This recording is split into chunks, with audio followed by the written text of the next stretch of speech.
World War II cost the lives of more than 70 million people. If a single tomb were built for each casualty in the war, the entire territory of Europe would be a massive cemetery.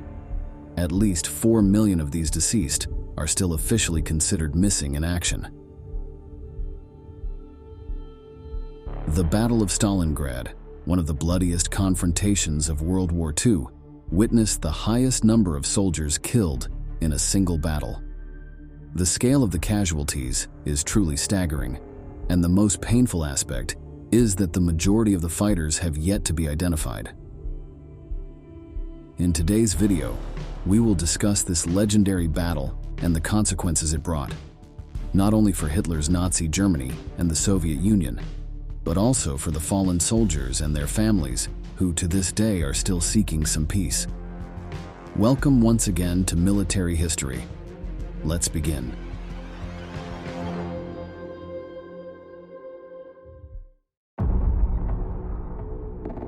The message conveyed by war cemeteries is clear: death and human extinction.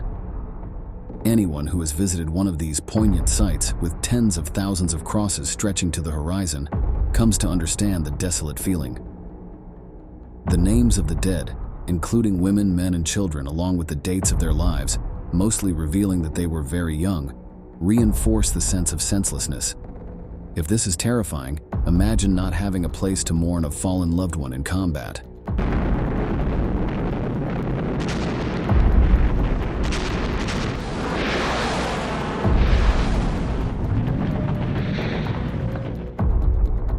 And when speaking of death and desolation, it is impossible not to address this particular battle. The Battle of Stalingrad is considered one of the most crucial turning points of World War II. After the German invasion of Russia, known as Operation Barbarossa, which began in June 1941, the Wehrmacht continued advancing eastward, destroying entire Soviet units and capturing around 2 million prisoners, most of whom were deliberately starved to death. In Washington and London, the Allied leaders grimly wondered how much longer the Soviets could avoid a total defeat that would greatly strengthen the Nazis. The outlook was certainly bleak. In the spring of 1942, Hitler's legions penetrated deeper into the heart of the USSR, besieging Leningrad, invading Crimea, and threatening the oil fields of the Caucasus. Convinced that the Soviets were about to give in, Hitler was exultant when, in June, Operation Blue allowed his armies to occupy new areas in the center of the Soviet Union. Smelling final victory, Hitler tasked General Friedrich Paulus, a staff officer eager to prove his worth as a combat commander, to lead a race to Stalingrad, the great city on the Volga that had recently been renamed in honor of Stalin. All this while, another group of the German army turned south to seize the oil fields. Hitler's top generals were horrified by the dangers of splitting the Wehrmacht for the whim of capturing Stalingrad, which lacked strategic importance. Their protests were ignored by the Führer, who insisted on achieving a symbolic victory. Similarly, in Moscow, when the German goal became clear, Soviet leader Joseph Stalin ordered that the city must be preserved at any cost. The stage was set for one of the most terrible armed conflicts in modern history, in which over 1 million men from both sides were trapped in a bloody struggle that lasted over 5 months. On September 12th, the first German troops entered Stalingrad, at the same time that a clear message arrived for Soviet soldiers, straight from the Kremlin. Not one step back, the possibility of retreat is death. The initial German air raids killed around 40,000 people. A horrifying figure. Nazi pilot Herbert Pabst reported to his superiors, "I find it incomprehensible how people can continue to live in that hell, but the Soviets are firmly established among the rubble, in the ravines, the basements, and in a chaos of skeletons." Artillery fire and bombs rained incessantly on the city, day after day and week after week, for months without forcing the Soviets to give up their position. The streets of Stalingrad were filled with death. There was no trace of life, not even a green branch on the trees. Everything had perished in the flames of German bombs. Initially, the Russians maintained a perimeter of just over 900 square kilometers, steadily reducing it as General Paulus's Nazi troops advanced to within a few hundred meters of the Volga River. Every night, at least 3,000 wounded Russians were transported eastward from the city for treatment, while an equivalent flow of reinforcements, ammunition, and supplies arrived for the defenders. The logic that the Soviets employed in Stalingrad was similar to that of the Spartans at Thermopylae. Keep the enemy fighting in the same place, relying on knowledge of the terrain and the tenacity of the troops. Despite the immense firepower and the violent Nazi siege, the Soviets were willing to resist to the bitter end.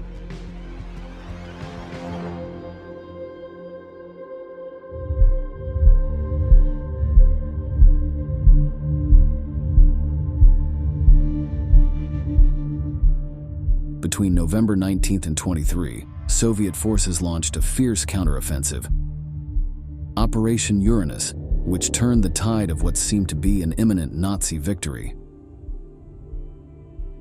New units of the Red Army were thrown into battle as quickly as they arrived, engaging in duels in the ruins that often turned into bloody hand-to-hand combat. Both sides suffered from a chronic shortage of food and water, forcing some soldiers to resort to cannibalism to survive in the city's ruins, while temperatures dropped to 40 degrees Celsius. In this fierce scenario, the Soviets were determined to die for the motherland and not let the enemy advance. The increasingly frightened and intimidated Nazis began to lose momentum. In December, when winter arrived, the Red Army attacked the Germans from the north and south, cornering them and trapping them inside Stalingrad, without supplies and at the mercy of harsh weather conditions. The exhausted Nazi soldiers began to die from starvation and freezing. The counterattack generated even more destruction and death.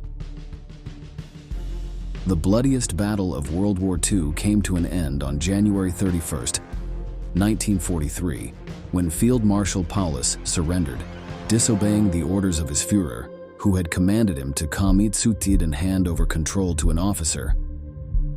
With more courage, of the 110 Germans who surrendered, only 5 Tuiters survived Stalin's gulags to return to a defeated Germany. The battle cost the German army a quarter of everything it owned in terms of material, weapons, tanks, and ammunition.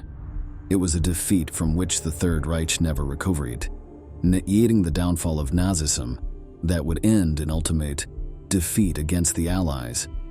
"No one forgets, nothing is forgotten" is the motto of Soviet memory. Indeed, Russia never forgot that confrontation, and that's why it still commemorates and celebrates its victory over Nazi Germany. In the legendary Battle of Stalingrad, however, there is a particular pain that the Russians remember daily. Most Soviet soldiers who fell in battle have never been identified, and their bodies' whereabouts are unknown. Every year, the remains of fighters are still being found where the brutal struggle took place. This was recounted by a specialist from the city, now called Volgograd. 35,000 soldiers just buried underneath the statue. And just underneath, and altogether about 70,000. 70,000 all around.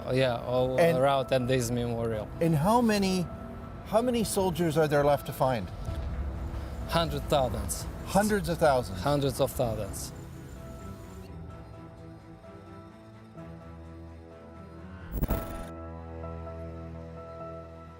The battlefield of Stalingrad was vast, from the banks of the Volga River to the fields near the current Volgograd airport.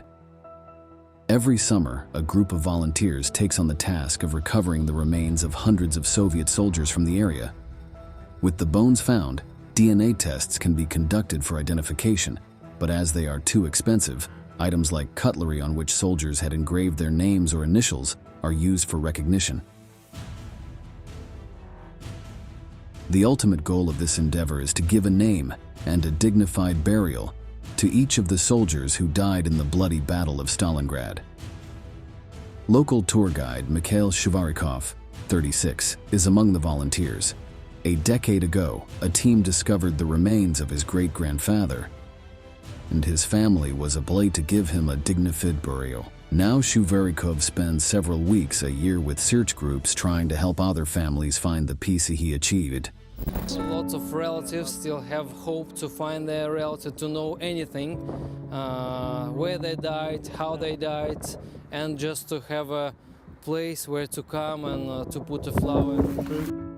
In the summer of 2017, Shuvarikov's volunteer group located more than 500 corpses, and by late August, the remains were laid together and reburied in a solemn ceremony where some relatives of the few recognized bodies could come to pay their respects. Since the 1980s, searchers have found more than 35,000 corpses, but only 1,500 have managed to be identified. The remains are buried in a field about 30 minutes from the city, the renowned Rososhka Memorial Cemetery for Soviet victims. Above each tombstone rests a helmet recovered from the battlefield, many of them heavily damaged by time and bullets. This Soviet cemetery, 37 kilometers from the city of Volgograd, borders the German war cemetery, Rososhka. As you hear, there is also a Nazi cemetery on Soviet soil, with around 65,000 German soldiers buried. It is a place of rest and remembrance for the remains of Germans who also died in the Battle of Stalingrad, and for those missing whose bodies could not be recovered. Just as bones of Red Army members are constantly found, traces of the German Wehrmacht appear. However, bodies are not only found in search missions. The traces of that bloody confrontation are all over the city.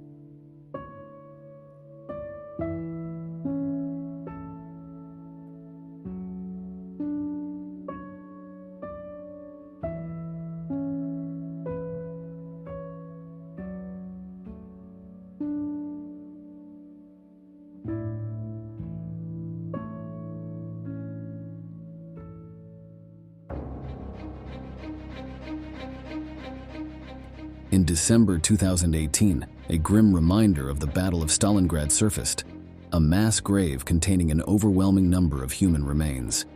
The enormous pit was discovered by chance by Russian workers installing a new water pipe in Volgograd. After careful excavation, military archaeologists found the astonishing number of 1,137 corpses, all of them German soldiers. Immediate efforts were made to identify the victims and locate relatives so they could bury them properly. This is not entirely unusual. Every year, in the former Stalingrad, 3 or 4 mass graves are found, but they usually contain around 100 victims, so the discovery of a crypt of this magnitude was quite impressive. Specialist historians suppose that these types of mass and hurried burials were explained by the fear of that time that such a large number of corpses would be a focus of diseases that would cause casualties among Soviet troops. The Nazi remains found were moved to the Rososhka War Cemetery for Germans, although some Red Army veterans still vehemently oppose any form of commemoration for their fallen opponents on the motherland's soil. Hero of the Soviet Union Mikhail Borisov bluntly stated, "The Germans seized vast areas of our country and killed or enslaved millions of our people. There should be no monument or tribute to them on our land." On the other hand, the Russians make sure to keep the memory and pain of their fallen alive. In the memorial complex under Mamiev Kurgan, the names of 7,000 military and civilian victims of the battle are engraved on plaques on the wall surrounding an eternal flame. German and other Axis losses in the Battle of Stalingrad amounted to over 800,000 souls.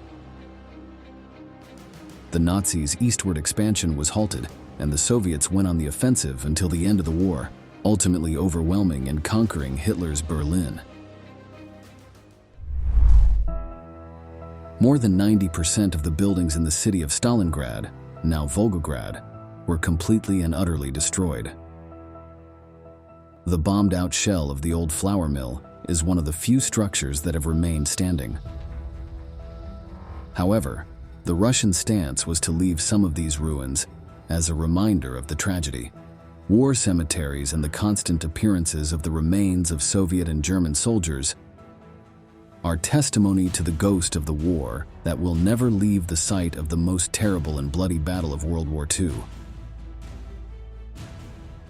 Throughout those 6 months of relentless fighting, according to estimates by specialists, almost 2 million people lost their lives. And so, we come to the end of today's video. Leave your opinions in the comments below. We appreciate you sticking with us until the end and look forward to the next installments of military history.